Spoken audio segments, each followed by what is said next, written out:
గురించి నువ్వు అనేది? దేనికోసం వెళ్తున్నామో దాని గురించి. వీడి పేరు గురించి. వీడికి నాకు నచ్చిన పేరే పెట్టనివ్వాలి. అక్కడికెళ్ళాక మీ తాత ముత్తాతల పేర్లు కలవాలని మడత పేచీలు పెట్టద్దు. అక్కడికెళ్ళాక కాదు, ఇక్కడే. ఇంకా బయలుదేరక ముందే నువ్వు పేచీ మొదలు పెట్టావు. రామాయణం అంతా విన్నాక వారు వీరికేమవుతారు అన్నట్టు ఈ విషయంలో జరగాల్సిన చర్చ అంతా జరిగిపోయింది, అంతా ముగిసిపోయింది. మళ్ళీ మొదటికొస్తామేమిటే? ఈ పేచీల మారదంతో ఇంక ప్రయాణం అనవసరం అండి. నామకరణం లేదు, డోలోత్సవం లేదు, అన్ని అన్ని అదే చూసుకుంటుంది. వదిలేండి వదిలేండి. ఏంటి ఇది స్వర్ణ? అమ్మమ్మ గారు మంచి పేరు చెప్పిన వాళ్ళకి 1,00,000 రూపాయల బహుమతి ప్రకటించారు కదా. ఆ జనం మెచ్చిన పేరు పెట్టి జనం మెచ్చేలా పెంచాలనుకుంటుంటే ఇది చూడు, నా ఇష్టం నా కొడుకు అంటుంది. 10 మంది 10 పేర్లు చెప్తారు, 10 పెడతారా? 10 మందికి 10 లక్షలు ఇస్తున్నావా? వచ్చిన పేర్లలో బెస్ట్ 3 వచ్చిన జనాన్ని సెలెక్ట్ చేయమందాం. దానిలో మీ ఇద్దరికి నచ్చిన పేరే పెడదాం. నాకు నచ్చింది, వారు నచ్చలేదంటే? ఇది కుదిరే వ్యవహారం కాదు గాని. రాధాకృష్ణ, అమ్మా, ఆ లగేజ్ అంత లోపల పెట్టరా. జనాన్నే అడిగి తేలుద్దాం. తాతయ్య గారు చెప్పింది బాగుంది. స్వర్ణ, నువ్వు ఇంకేం మాట్లాడుకో. సరే కానివ్వండి. ఇప్పుడు ఇలాగే అంటుంది అది. తీరా సమయానికి నలుగురిలో నానాయాగి చేస్తుంది. నేనంటే భయం మొదలైంది. సరే అందిగా, మళ్ళీ ఏదేదో అంటామే. ఏమిట్రా, నేనేదో కావాలని అన్నట్టు? ఎన్నిసార్లు అనుభవం కాలేదు దాంతో. మంగా, తను సర్దుకుంది కదా, నువ్వు దాన్ని పెద్ద చేయకు. మునిమనవడి తొలి శుభకార్యం. బయలుదేరి వెనక్కి తిరగడం మంచిది కాదు. జడ్జి గారు చెప్పింది కరెక్ట్ గానే ఉందమ్మా. శుభకార్యం అంటూ బయలుదేరాక అసలు మనం తెప్పకూడదు. అయినా బయలుదేరేటప్పుడు అలా అంటమేంటి స్వర్ణమ్మ గారు? పేర్లు పెద్దోళ్ళకి వదిలేయాలి కానీ. బాబాయ్, నువ్వు కొత్త మెలకేం పెట్టుకు. ఇది మా కుటుంబ విషయం.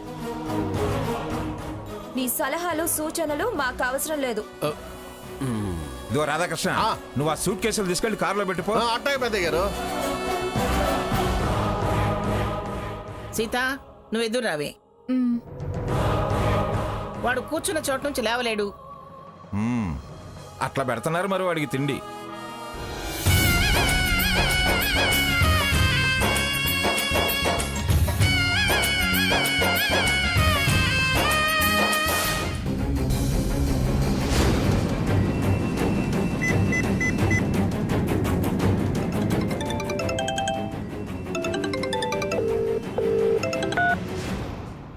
ఏం రాధాకృష్ణ? భాగీరథత్త, అందరూ బయలుదేరటానికి రెడీగా ఉన్నారు. నన్ను వద్దంటారేమో అనుకున్నా, కానీ ఏం నడిచేది వదిలేత్తూ మంచి చేస్తుందంటారు కదత్త. అట్టాగే నాకు ఏదో మంచి జరిగేలాగా ఉంది. కుడి కన్ను కుడి భుజం అదురుతుందత్త. పొద్దు నుంచి అరిచేతిలో ఒకటే జిలా మగతో గలగలాడుతూ దళచిన దక్కేలాగా ఉందమ్మా. నీ సంతోషాలు, జాతక చక్రాలు, శుభ ఫలితాల గురించి తర్వాత చెప్తూ గాని ముందు నేను చెప్పేది శ్రద్ధగా విని ఫాలో అవ్వు. యాజ్ టీజ్ గా ఫాలో అవుతానమ్మా. మక్కికి మక్కి. నాకు పట్టచ్చ లక్ష్మీదేవి నువ్వే కదత్తా. ఆ బూరలోదడం మానేసి నేను చెప్పేది బుర్రకెక్కించుకో. అట్టగే బగతా చెప్పు. బయలుదేరిన దగ్గర నుంచి వీలైనప్పుడల్లా మినిట్ బై మినిట్ జరిగిందంతా నాకు వివరంగా చెప్తూ ఉండు. వాళ్ళ మూమెంట్ను బట్టి నేను డైరెక్షన్ ఇస్తూ ఉంటాను. ఓకేనా? అట్టగత్తా. అమర్ చెప్పినట్టే అక్షరం పొల్లు పోకుండా యథాతథంగా జరిగింది మీకు వివరంగా చెప్తా. సరే మరి ఉంటాను, జాగ్రత్త. అలాగత్తా. పోయి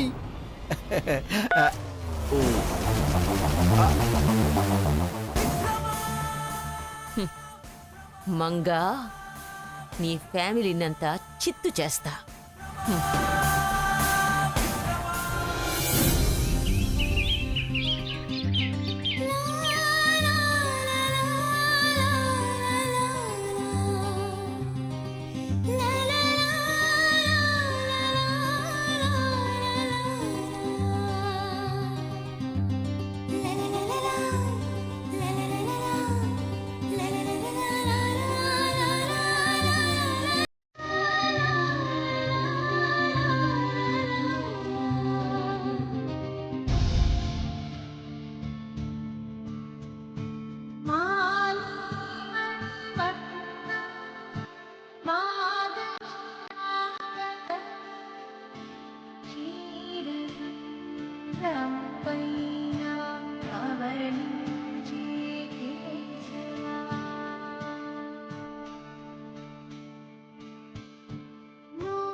నమస్కారం అమ్మా. పిఠాపురం నమస్కారం మంగమ్మ నమస్కారం గారు. పంతులు గారు. ఏర్పాట్లన్నీ చేశారా? అంతా సిద్ధంగా ఉందమ్మా. ఆలయం వారు మీకోసం విడిది ఏర్పాటు చేశారు. అయ్యా జగన్నాథం గారు, మీరు తయారై వస్తే పూజా కార్యక్రమం ప్రారంభిద్దాం. విడిది ఎక్కడ పంతులు గారు? ఆలయ ప్రాంగణంలోనే రండి.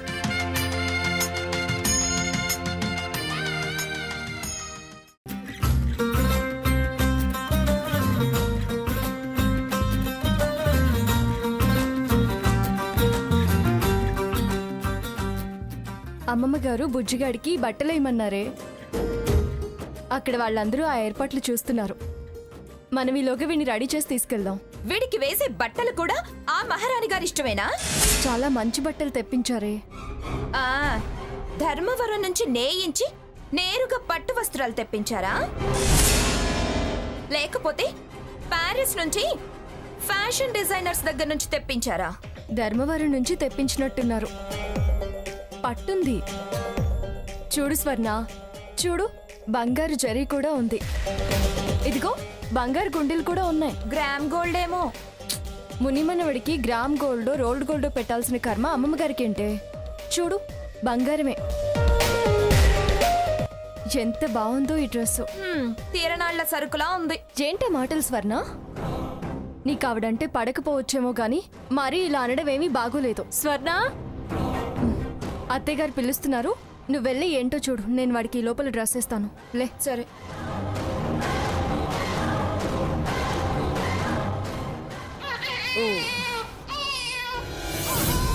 ఇప్పుడు డ్రెస్ వేస్తానే.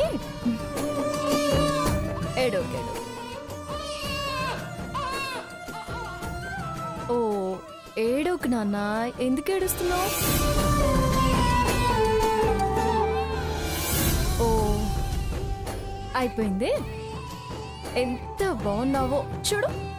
ఓ అయిపోయింది అయిపోయింది అయిపోయింది అయిపోయింది అయిపోయింది. ఎంత బాగుందో నీకు. ఏడోకేడోకు ఏడోకేడోకు అయిపోయింది. బొజ్జు.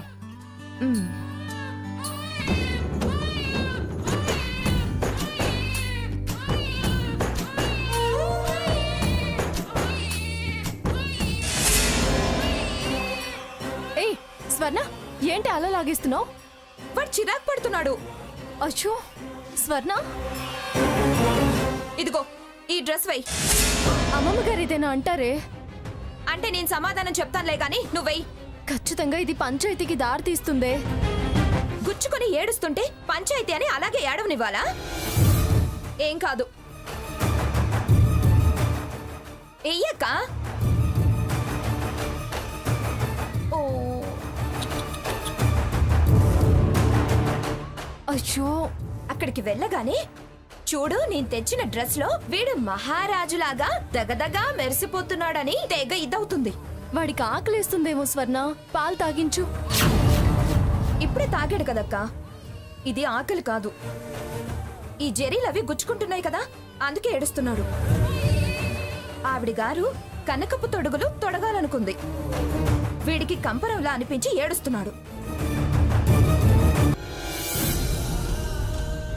నమస్కారం మంగమ్మ గారు. నమస్తే. వచ్చావా? బొడ్డు కోసిన మంత్రసానిలా అలా పేరు పెట్టి పిలుస్తావేమిటి? పిన్నిగారనో పెద్దమ్మగారనో పిలవచ్చు కదా. పిలవగానే ఎగేసుకొని రావటం కాదు. 10 మందిలోకి వచ్చేటప్పుడు కాస్త పిలుపు నేర్చుకుని రావాలి. నేనేం తప్పనిలేదే గారు అన్నానుగా. గారన్నావో బూరన్నావో, నీ వయసు ఏమిటి, నా వయసు ఏమిటి? అలా పేరుకి గార్లు పెట్టగానే సరిపోయిందా? ఎవరికైనా నా గురించి చెప్పేటప్పుడు అలా చెప్పాలి. నేను ఎదురుగా ఉన్నప్పుడు ఆ పిలుపేమిటి? పద్ధతిగా లేదు. ఇలా ఊసూసి తప్పులు పడితే ఎలా? తప్పు చేసి తప్పు పడతారంటావేమిటే? పోయి అమ్మోలించపా. అమ్మా, పిల్లవాడిని తీసుకొస్తే మనం పూజ మొదలు పెట్టొచ్చు. మంగా, ఆవిడతో మాట్లాపి పంతులు గారు చెప్పేది కాస్త విను. వచ్చారుగా, ఏమే ఎంతసేపు ఏం చేస్తున్నారు? పిల్లాడు ఏడిస్తే పాలు పట్టించాము అమ్మమ్మ గారు. సరే సరే పదండమ్మా. పంతులు గారు మీరు మొదలు పెట్టండి. అమ్మా, పిల్లాడినిచ్చి మీరు దీపారాధన చేయండి. పంతులు గారు ఏమన్నారు? మీరు పిల్లాడిని వారికి ఇచ్చి దీపారాధన చేయండి అంటున్నాను. అయ్యా జగన్నాథం గారు, మీరు మంగమ్మ గారు వచ్చి పీటల మీద కూర్చోవాలి. ఏంటి, పిల్లాన్ని మీకివ్వడం ఏంటి? వాళ్ళు పీటల మీద కూర్చోవడం ఏంటి?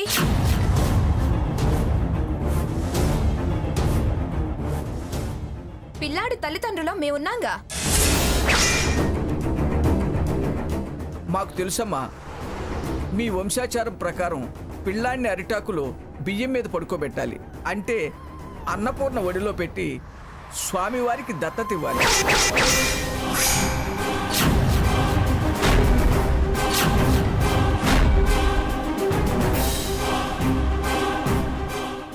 ఆ తరువాత అతన్ని వంశంలో ఉన్న పెద్ద దంపతులకు అప్పగించాలి. పిదప మీ ఒడిలోకి వస్తాడు. ఇది పిఠాపురం వారి వంశాచారం. అలా చేస్తే పిల్లాడు పూర్ణాయుషుడవుతాడు,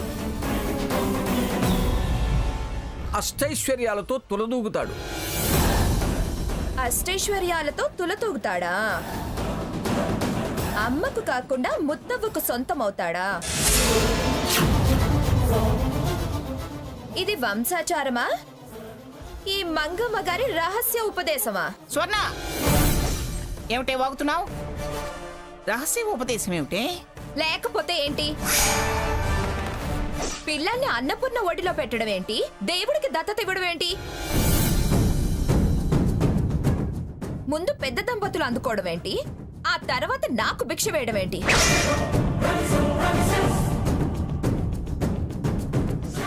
ఏంటి తతంగం అంతా? బంగారపు తొడుగులు, భగవంతుని పేరు చెప్పి వీణ్ణి మీ ఒళ్ళోకి చేర్చుకోవాలనే ఎత్తు కాకపోతే నా కొడుకుని మీరు నాకు భిక్ష వేయడం ఏంటి?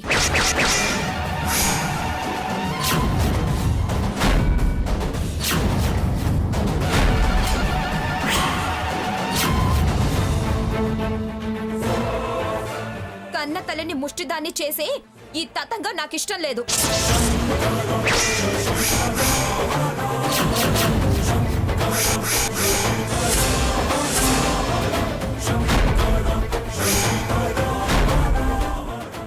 నా బిడ్డను దత్తత కూడా ఇవ్వను. ఆ దేవుడైనా సరే ఇదంతా మీ కల్పితమే అని పంతులు గారి చేత పలికిస్తున్నారని నాకు అర్థమైంది. వంశాచారం అని దానికో పేరు తగిలించారు. ఇలాంటి పనికి మాలిన వంశాచారాలు ఉంటాయా? స్వర్ణ, ఏం మాట్లాడుతున్నావు నువ్వు? ఏదోలే చిన్నపిల్లలేని ఊరుకుంటుంటే మరీ నోరు పారేసుకుంటున్నావు.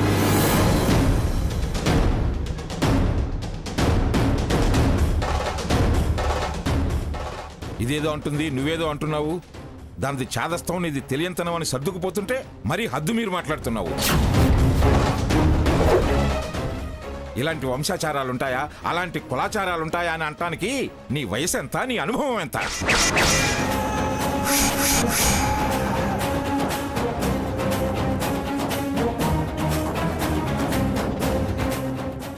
నువ్వు మా వంశానికి వచ్చావు. ఈ వంశపు అలవాట్లు, కట్టుబాట్లు, ఆచార వ్యవహారాలు, సాంప్రదాయాలు, పద్ధతులు నీకు నువ్వుగా తెలుసుకోవాలి.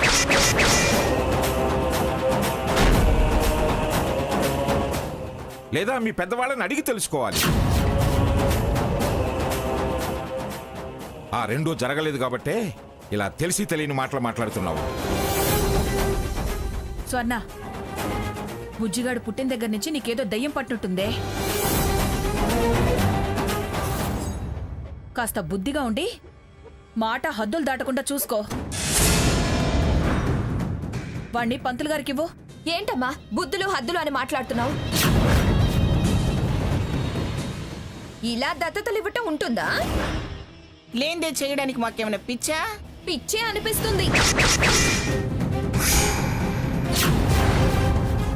వీణ్ణి తమరి చెప్పు చేతుల్లో పెంచుకోవాలన్న కాంక్ష కనిపిస్తుంది. స్వర్ణ, ఇంకొక మాట అధికంగా మాట్లాడితే మర్యాద దక్కదు. వీణ్ణి ఇవ్వమంటే నేను మీకు మర్యాద ఇవ్వను.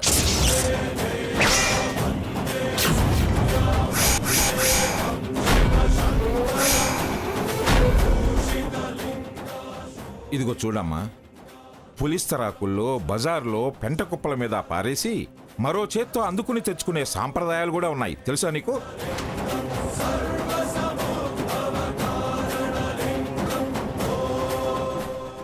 ఇస్తారి, పెంటయ్య, బజారయ్య, ఉమ్మయ్య, తుపుక్కు అనే పేర్లు పెట్టేది అందుకేనని తెలుసా నీకు?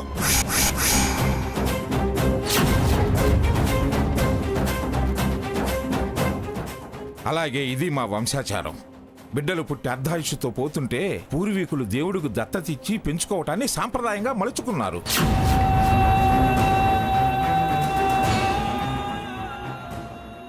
అప్పటినుంచే ఈ వంశం అభివృద్ధి చెందుతూ వచ్చింది. తలాతోక తెలియకుండా ఎదురు ప్రశ్నలు, వెక్కిరింపులు, విదిలింపులు మానుకో.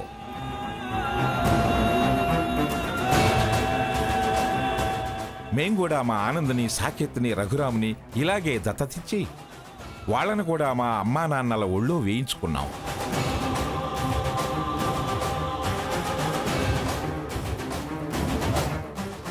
ఇవ్వు పిల్లాన్ని. అందుకే వాళ్ళంత గొప్పగా పెరిగారు. ఒకరేమో పేక ముక్కలకి, మరొకరేమో గ్రానీకి, ఇంకొకరు నార్మల్. సావిత్రి, వాణ్ణి లాక్కొని పంతులు గారికి ఇవ్వు. ఇలా ఇవ్వవే.